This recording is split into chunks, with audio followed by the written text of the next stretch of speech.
ನಮಸ್ಕಾರ. ರಾಜಕೀಯದ ಗದ್ದಲ, ಚರ್ಚೆ ಇದನ್ನೆಲ್ಲ ಸ್ವಲ್ಪ ಬದಿಗಿಡೋಣ. ಬನ್ನಿ, ಅಂಕಿಅಂಶಗಳನ್ನೇ ಹಿಡಿದು ಉತ್ತಮ ಆಡಳಿತದ ದಾರಿ ಹೇಗಿರ್ಬೋದು ಅಂತ ನೋಡೋಣ. ಇವತ್ತು ನಮ್ಮ ಸಂಪೂರ್ಣ ಗಮನ ಕರ್ನಾಟಕದ ಬಬಲೇಶ್ವರ ಕ್ಷೇತ್ರದ ಮೇಲೆ. ನಮ್ಮ ಈ ವಿಶ್ಲೇಷಣೆಯ ಪಯಣ ಹೇಗಿರುತ್ತೆ ಅಂದ್ರೆ, ಮೊದಲು ನಾವು ಕ್ಷೇತ್ರದ ವಾಸ್ತವ ಸ್ಥಿತಿಯಿಂದ ಶುರು ಮಾಡ್ತೀವಿ. ಆಮೇಲೆ ಭವಿಷ್ಯಕ್ಕಾಗಿ ಒಂದು ಸ್ಪಷ್ಟವಾದ ಯೋಜನೆಯತ್ತ ಸಾಗ್ತೀವಿ. ಅಂದ್ರೆ ಮಣ್ಣಿನ ಮಾತು, ಸಂಖ್ಯೆಗಳು ಕೊಡ್ತಿರುವ ಸಂಕೇತ ಮತ್ತು ಕೊನೆಗೆ ಇದೆಲ್ಲದರ ಉದ್ದೇಶ ಏನು ಅನ್ನೋದನ್ನ ಅರ್ಥ ಮಾಡ್ಕೊಳ್ಳೋಣ. ಸರಿ, ಹಾಗಾದ್ರೆ ಶುರು ಮಾಡೋಣ. ಮೊದಲನೇ ಹೆಜ್ಜೆ ಮಣ್ಣಿನ ನಾಡಿಮಿಡಿತ. ನೋಡಿ, ಯಾವುದೇ ಕ್ಷೇತ್ರವನ್ನ ನಿಜವಾಗ್ಲೂ ಅರ್ಥ ಮಾಡ್ಕೋಬೇಕು ಅಂದ್ರೆ ನಾವು ಮೊದಲು ಅಲ್ಲಿನ ನೆಲದ ಸತ್ಯವನ್ನ, ಜನರ ಮಾತನ್ನ ಕೇಳಬೇಕು. ಇಲ್ಲಿ ನೋಡಿ, ಇದು ಬಬಲೇಶ್ವರ, ಕರ್ನಾಟಕದ ಒಂದು ಪ್ರಮುಖ ಗ್ರಾಮೀಣ ವಿಧಾನಸಭಾ ಕ್ಷೇತ್ರ. ಇಲ್ಲಿನ ಜನರ ಜೀವನ, ಅವರ ಸವಾಲುಗಳು, ಅವರ ಕನಸುಗಳು ಎಲ್ಲವೂ ಈ ಮಣ್ಣಿನ ಜೊತೆ ಬೆಸೆದುಕೊಂಡಿದೆ. ಬಬಲೇಶ್ವರದ ವಿಶೇಷತೆ ಏನ್ ಗೊತ್ತಾ? ಇದು ಸಂಪೂರ್ಣವಾಗಿ ಗ್ರಾಮೀಣ ಕ್ಷೇತ್ರ, ಅಂದ್ರೆ 0% ನಗರ ಪ್ರದೇಶ. ಇಲ್ಲಿನ ಆರ್ಥಿಕತೆ ಸಂಪೂರ್ಣವಾಗಿ ಮಳೆ ಆಧಾರಿತ ಕೃಷಿಯ ಮೇಲೆ ನಿಂತಿದೆ.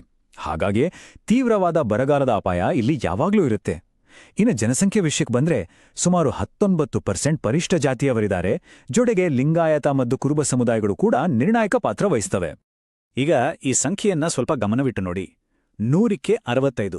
ಇದೇನು ಅಂದ್ರೆ ಅಭಿವೃದ್ಧಿ ಅಂತರ ಸೂಚ್ಯಾಂಕ. ಇದು ಕೇವಲ ಒಂದು ಅಂಕಿಯಲ್ಲ, ಇದು ಮೂಲಸೌಕರ್ಯಗಳ ಕೊರತೆಯಿಂದ ಅಲ್ಲಿನ ಜನರು ಪ್ರತಿದಿನ ಎದುರಿಸ್ತಿರೋ ಕಠಿಣ ವಾಸ್ತವದ ಒಂದು ಅಳತೆಗೋಲು. ಹಾಗಾದ್ರೆ ಜನರ ನಿಜವಾದ ನೋವುಗಳೇನು, ಅವರ ಸಮಸ್ಯೆಗಳೇನು? ಮೊದಲನೇದಾಗಿ ಅನಿಯಮಿತ ನೀರಾವರಿ ಮತ್ತು ಕುಡಿಯೋ ನೀರಿನ ತೀವ್ರ ಕೊರತೆ.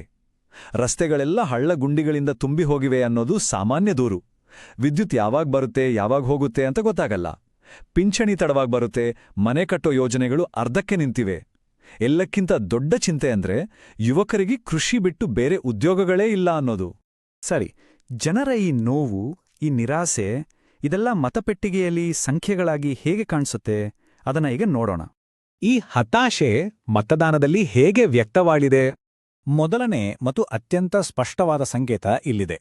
2018ರಲ್ಲಿ ಗೆಲುವಿನ ಅಂತರ ಸುಮಾರು 29,715 ಮತಗಳು. ಆದ್ರೆ 5 ವರ್ಷದಲ್ಲಿ ಅಂದ್ರೆ 2023ರಲ್ಲಿ ಆ ಅಂತರ ನೋಡಿ ಬಹುತೇಕ ಅರ್ಧಕ್ಕಿಳಿದು 15,216 ಆಗಿದೆ. ಇದೊಂದು ಬಹಳ ದೊಡ್ಡ ಬದಲಾವಣೆ.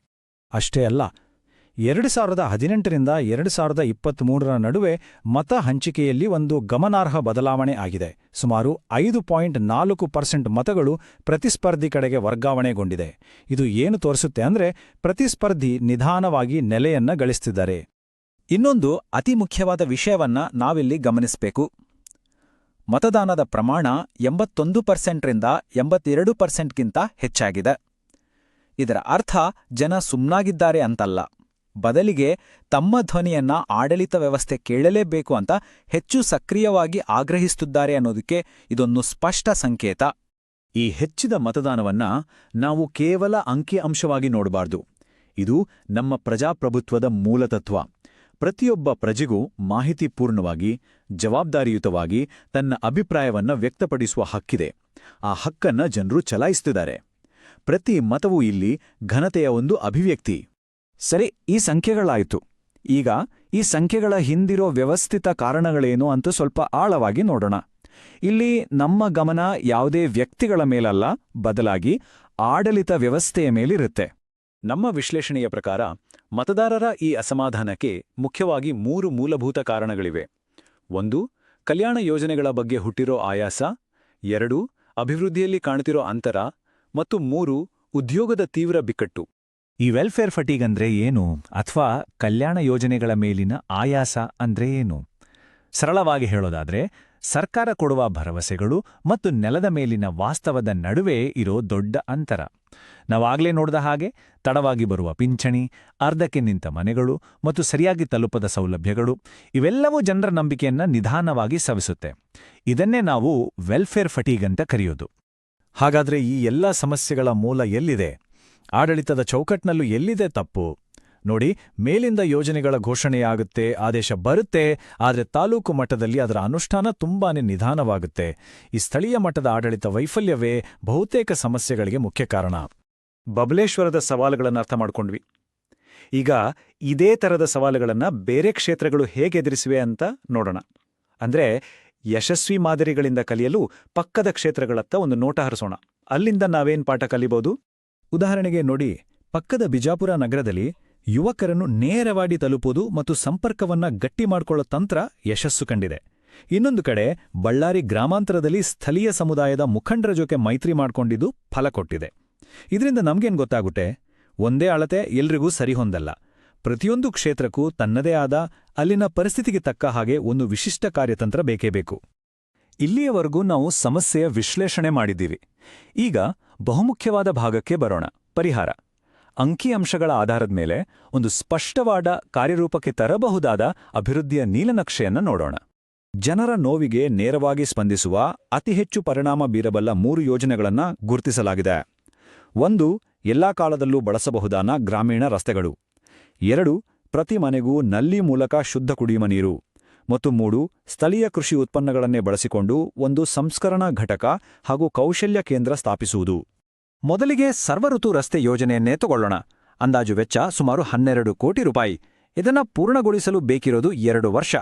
ಆದರೆ ಇದರ ನಿಜವಾದ ಲಾಭ ಅಂದ್ರೆ ಆಡಳಿತದ ಮೇಲಿನ ಹೂಡಿಕೆಯ ಪ್ರತಿಫಲ ಏನು? ಸಾರಿಗೆ ಸಮಯವನ್ನ 30% ಕಡಿಮೆ ಮಾಡೋದು. ಇದು ಕೇವಲ ರಸ್ತೆಯಲ್ಲ, ಇದು ಜನರ ಸಮಯ, ಹಣ ಮತ್ತು ಶ್ರಮವನ್ನು ಉಳಿಸುವ ಒಂದು ಮಾರ್ಗ. ಅದೇ ರೀತಿ ಕೃಷಿ ಸಂಸ್ಕರಣಾ ಘಟಕ. ಇದರ ಅಂದಾಜು ವೆಚ್ಚ 15 ಕೋಟಿ, ಕಾಲಾವಧಿ 3 ವರ್ಷ. ಇದರ ಫಲಿತಾಂಶವೇನು? ಸ್ಥಳೀಯವಾಗಿ ಸುಮಾರು 200 ಉದ್ಯೋಗಗಳ ಸೃಷ್ಟಿ. ಇದು ಉದ್ಯೋಗಕ್ಕಾಗಿ ಯುವಕರು ಪಟ್ಟಣಗಳಿಗೆ ವಲಸೆ ಹೋಗೋದನ್ನು ತಡೆಯುತ್ತೆ ಮತ್ತು ಸ್ಥಳೀಯ ಆರ್ಥಿಕತೆಗೆ ದೊಡ್ಡ ಮಟ್ಟದಲ್ಲಿ ಶಕ್ತಿ ತುಂಬುತ್ತೆ. ಈ ಯೋಜನೆಗಳನ್ನೆಲ್ಲ ರೂಪಿಸಿ ಜನರನ್ನ ತಲುಪುವಾಗ ಒಂದು ಮೂಲಭೂತ ಮೌಲ್ಯವನ್ನು ನಾವು ಎಂದಿಗೂ ಮರೆಯಬಾರದು. ಜನರ ಖಾಸಗಿತನ ಮತ್ತು ಅವರ ಒಪ್ಪಿಗೆಗೆ ಗೌರವ ನೀಡುವುದು. ಇದು ಕೇವಲ ಒಂದು ಕಾನೂನಿನ ನಿಯಮವಲ್ಲ, ಇದು ಸಾರ್ವಜನಿಕ ನಂಬಿಕೆಯನ್ನು ಕಟ್ಟುವ ಇನ್ನೊಂದು ಸ್ತಂಭ. ಜನರ ಡೇಟಾವನ್ನು ಜವಾಬ್ದಾರಿಯುತವಾಗಿ ಬಳಸುವುದು ಉತ್ತಮ ಆಡಳಿತದ ಒಂದು ಪ್ರಮುಖ ಲಕ್ಷಣ.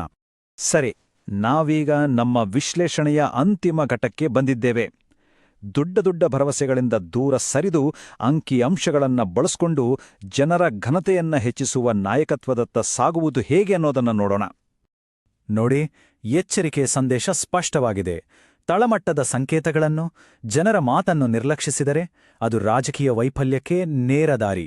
ಅಂಕಿಅಂಶಗಳು ಸುಳ್ಳು ಹೇಳುವುದಿಲ್ಲ, ಅವು ಕೇವಲ ಸತ್ಯವನ್ನು ಪ್ರತಿಬಿಂಬಿಸುತ್ತವೆ. ಹಾಗಾದರೆ ನಮ್ಮ ದೃಷ್ಟಿಕೋನ ಏನಾಗಿರಬೇಕು? ಡೇಟಾವನ್ನು ಜನರ ಮೇಲೆ ಪ್ರಭಾವ ಬೀರಲು ಅಥವಾ ಅವರನ್ನು ನಿಯಂತ್ರಿಸಲು ಬಳಸಬಾರದು.